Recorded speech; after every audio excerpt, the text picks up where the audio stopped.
Ayong adlaw guys sa tanan, update ta karon. Tiningnan po ng ating kaibigan ang fault line at ang papasok na kalamidad dito. Medyo maganda po ang kanilang nakikita, pero hindi lang po tayo magkampante ngayon guys, dahil si kaibigan mismo ang nagsabi na mayroon talagang mga lindol pa. Pero ang bagyo guys, parang yung nakikita ng ating kaibigan, bumubuti po ang karagatan. Salamat kung ganun. Pero ang fault line hindi po pa rin maganda. Sa naman ni kaibigan, nanawagan po kami sa lahat po ng tinatamaan ng malakas na lindol. Mag-update po tayo kasi sa kaibigan, ang fault line niya ay hindi pa rin maganda. Taas pa rin ang Ito ang sabi ng ating kaibigan sa lahat po daw ng mga taga Cebu at saka doon sa Negros, Canlaon, Zamboanga, doon sa Mati. Ingat kayo dahil wala man nakikita si kaibigan na nabuo ngayon na bagyo, pero normal man ang kanilang nakita, pero mag-ingat pa rin daw tayo dahil po ang lindol ay nagpapatuloy pa rin na pagyanig at nagpaparamdam sa Cebu. Kaluyan kaibigan, nilagnat ako. Paano na to kaibigan? Wala na po bang kausaban? Wala na bang pagbabago nito? Nakikita nyo?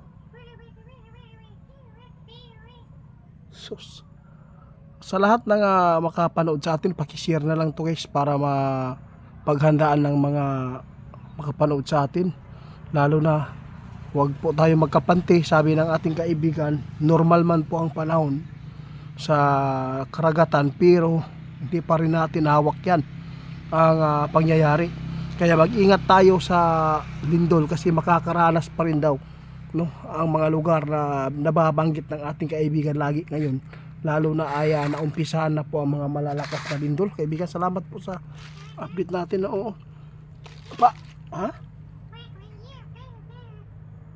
Naku po guys, tandaan nyo ito mag-ingat kayo kung lugar niyo dyan na may mga malalakas na ulan kasi may nakita si kaibigan na may mga lugar na matatabunan ng landslide pastila na ni kuya o ba ni kaibigan.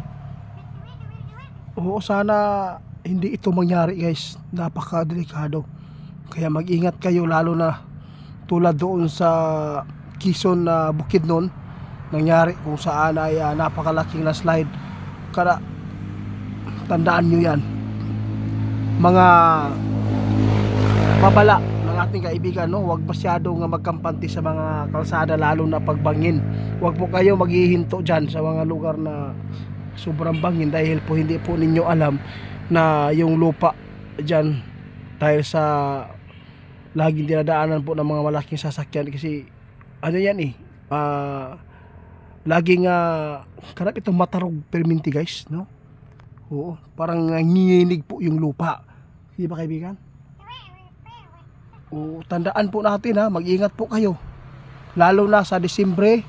Yun po ang tandaan ninyo, ang Disyembre guys, posibleng may makasagupa pa rin ng bagyo, kasi sinabi po ng ating kaibigan, kadalasan po may papasok talaga sa Disyembre ang bagyo. Kaya sa lahat ng makapanood sa ato, mag-ingat po tayong lahat sa mga kalamidad ngayon, dahil si kaibigan mismo ang nagsabi pa na kahit po ay anuman po ang kanilang nakikita, kahit normal man ang panahon, pero hindi pa rin nila hawak ang panahon natin, dahil po sa nagpapatuloy na pag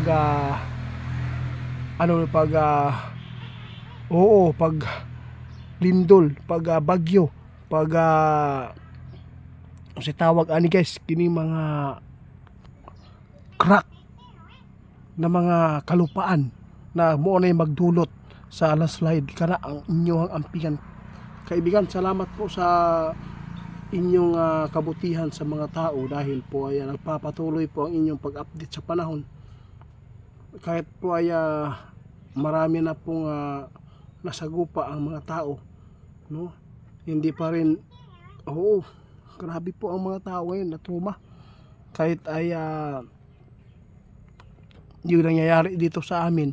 Sobrang kaguluhan po ang Pilipinas ngayon dahil po mayroon pa kaming presidente na binunyag ang katotohanan po sa kanyang ginagawa ngayon, tulad po ni Ma'am Amy, no? Siya po talaga yung nagbunyag. Grabe, nakakaawa. Marami pang mga Pilipino sana ang umaasa dito sa magandang pamumuno dito sa amin, pero grabe, no? Kalamidad, pumapasok kalamidad dito sa Pinas kasi po dahil sa tao. Kaya sa lahat ng makapanood sa amin, pakishare na lang to guys ha.